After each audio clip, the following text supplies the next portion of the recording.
I actually have a snake room in the store where we breed. I teach people how to breed as well.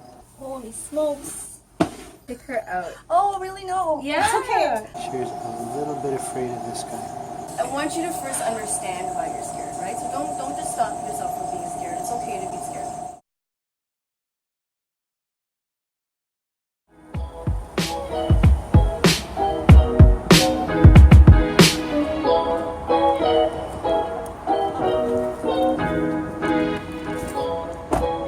Hey, I'm here to see Karen from All Reptiles.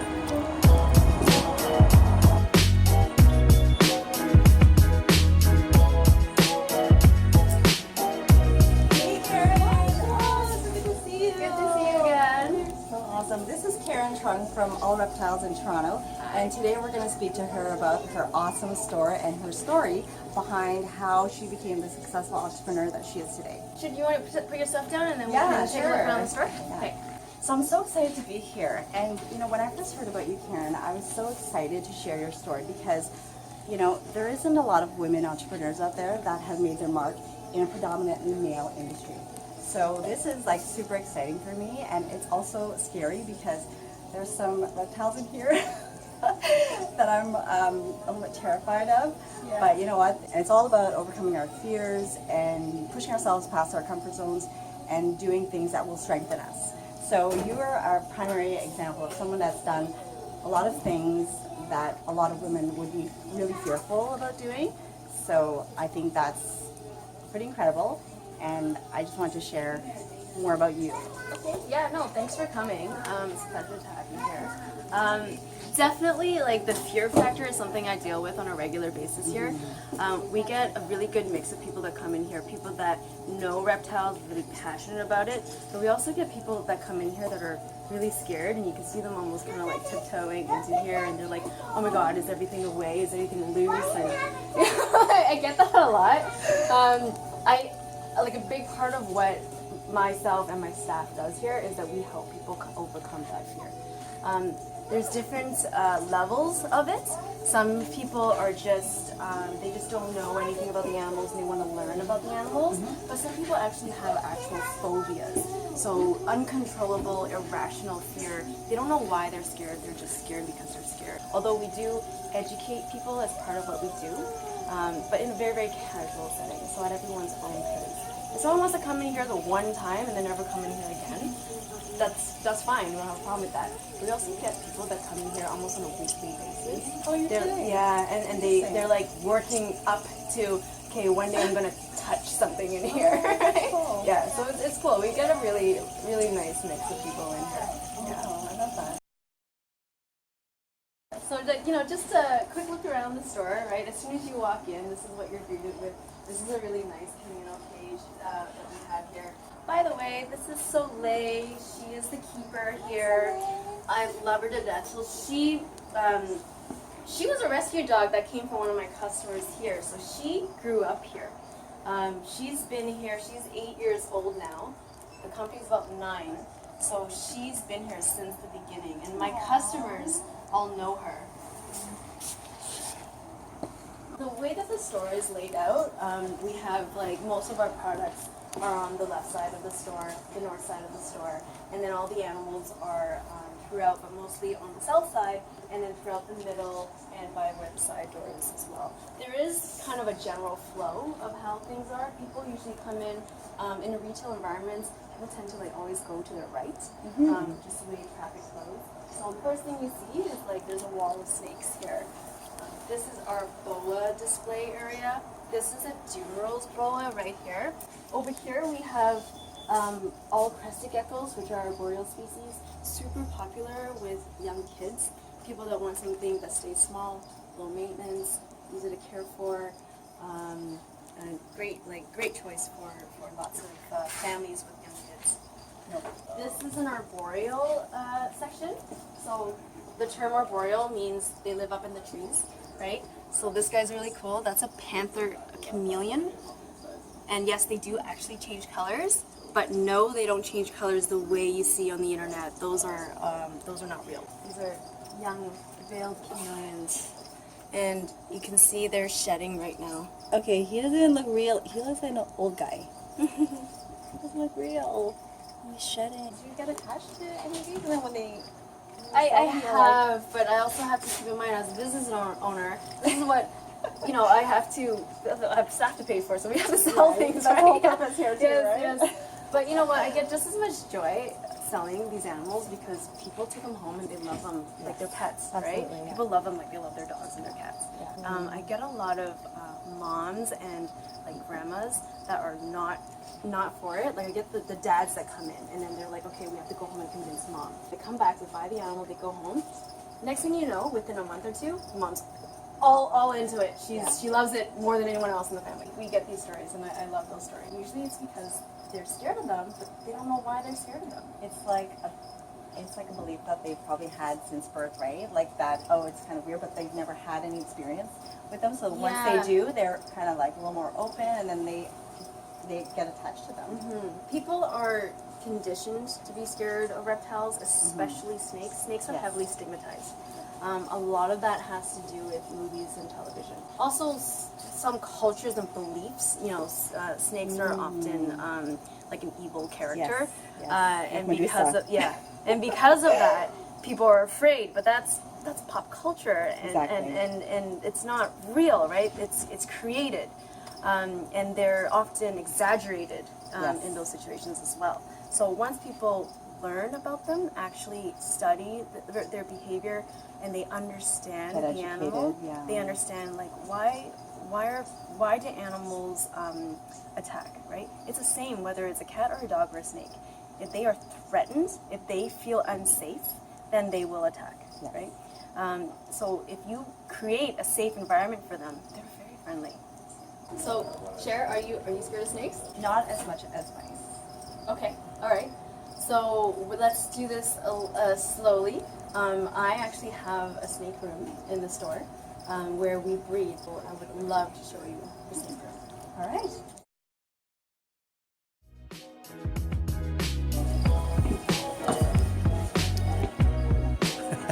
So this is our breeding room. There's some really cool stuff in here. I gotta get your reaction. Okay, don't worry, everything is contained. But if you look right behind you, these are snakes that we bred. So this whole wall over here. So these are all babies. They're all in bins. So each individual bin has a snake inside the bin. Behind you, this is where the adult snakes are. But there's some really, really cool stuff. Right now is laying and hatching season. So every day we check these bins, and sometimes we open a bin and there's a clutch of eggs. Ooh, yeah. But I will show you one so you can see. Let's see, which one should we take a look at? Let's take a look at this guy. holy smokes. Okay. So this is called a blue-eyed leucistic ball python. And again, it's very, very friendly. So I have a breeding pair right now. They're not breeding right now because I know the male is in shed. So I'll show you that. Oh my word. Okay. So he's about 3 or 4 days away from that skin coming off. Once that skin comes off, he's going to be white like this, like her. So after he sheds, they will breed. Yeah. Oh, okay. And they're going to make it just happens? bunch of babies. Yeah. How many babies? Looking at her, she looks like she's going to produce about 8 babies this year. Okay. So I'm just going to touch Yeah. her. Oh, wow. It doesn't even feel like, feels like a belt. Let's take her out. Oh, really? No. Yeah. It's okay. We're going to save this for later. No, you can do this. Oh, You can do this. They're beautiful. Do they bite? So anything can bite. Yeah. She's not going to bite. She's very, very friendly. I know her very well. She's been around people a lot, so she's very used to being around people. Okay. But if you say you poke her in the face enough times, she's going to bite you. Okay. Right? So just so I'm gonna hold her at the top, and you're just gonna give her a little pet at the bottom there. Ooh, oh my goodness, this is so odd. Most people always say that it's not what they were expecting. No, not at all. And it's and I feel a lot of strength. Mm-hmm. So you see how calm she is? She grew up around a lot of people, so she's very used to human interaction, which is why she's really calm and she's not shy at all. As you become more comfortable with them, you will be able to hold on to her properly, that you won't drop her.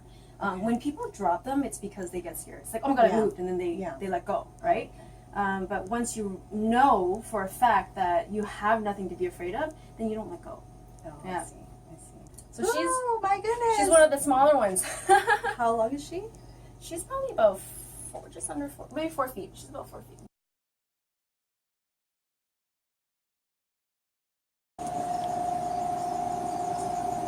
She's a little bit afraid of this guy. Come You on. can do it. You can overcome this fear. Come on. Come on.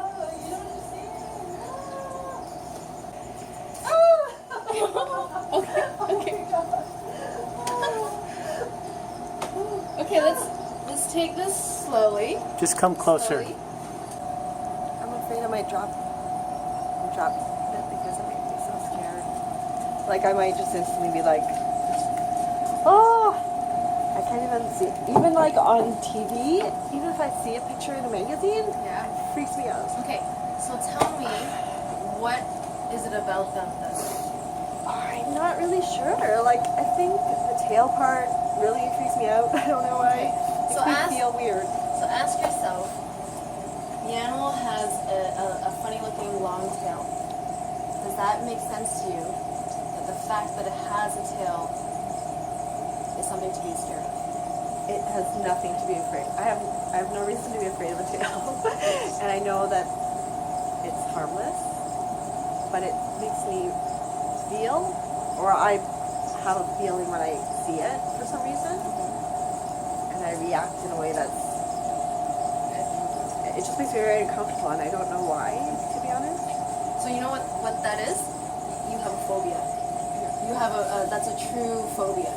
Phobias, it's an irrational fear. You don't know why you're scared. You never had a bad experience with mice or rats, right? You never had a bad experience. You're just scared of them and you don't know why. And you can't control it, right? So this is a phobia. And I can help you overcome this very slowly. The key thing here is you have to want to. If you don't want to, then no one can help you. I do want to. My mind wants to, and my heart wants to, but there's an energy and that I feel like I can't control. A reaction that I feel I don't have control over. So, but I want to get over it. I don't like this having control over me. I want you to first understand why you're scared, right? So don't just stop yourself from being scared. It's okay to be scared. A lot of people are scared. You're not alone, right? But you want to overcome this. Yeah. So I'm just gonna put this away for now. Okay, we're gonna do this slowly. I know that I'm afraid of things that I don't understand, but I also I'm conscious of that. And when I'm in a situation where I am afraid, I always ask myself, what is it that I'm afraid of? But usually, when people that have an actual answer, it's usually because they picture a sewer rat. They think of the street rats. They're dirty, they're diseased, they can bite, right? That's a wild, feral street rat, right? Compared to a domestic, captive bred. They're fed 24 hours a day, they're in water 24 hours a day, they have lots of human interaction. Very, very different.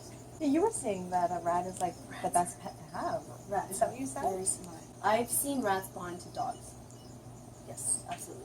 You could, if you have a pet rat and you spend enough time with it, you can let a pet rat like loose in your home or wherever you are. You can call it, it will come to you. So a couple things you should know. Okay. This is a baby. It's a baby. It's only about, it's probably about 3 weeks old, maybe a little less, okay? Harmless. There is absolutely nothing this little guy can do to you to harm you. So there is nothing to be afraid of. So we're just gonna look at him from a distance. I'm trying to think Mickey Mouse. Okay, so this is good. I can actually look at it. You can look at it, yeah. Before I couldn't. I just saw the movement and I was freaking out. I like how you're doing this really slow because, yeah, I'm able to look at. Are you also afraid of like hamsters and gerbils? or only mice and rats? Anything that looks Like small furry anything things. rodent. A rodent, small furry rodent. Did you know that rabbits are rodents? No. Rabbits are in the rodent family. Maybe that's why I don't like them. Oh, you don't like them? You don't like bunnies? Bunnies are so cute. I'm a little uncomfortable It's around okay. them, yeah. Okay. This is good. Like I'm not feeling the way I was feeling earlier. Mm-hmm. Looking at We him. might have come on a little strong. I didn't realize that you were like truly scared. I didn't either. I was just like, what the heck? Okay, now I'm gonna put him in my hand. And you can see how he'll just sit comfortably in my hand. Just a little baby. He probably just started walking a few days ago. Oh my god. Yes, the tail is a very distinguishing feature, yep. A lot of people are afraid of the tail. And again, they don't know why, they just I are. don't know why. It's Yeah. cool. I didn't expect to react this way, and I knew coming in here that I would be doing this and I wanted to do this. Once I had a glimpse of the mice, something overcame me, and this reaction happened, and it wasn't expected at all. But I'm gonna overcome it, and I'm gonna get through this. I just, yeah, it's gonna happen.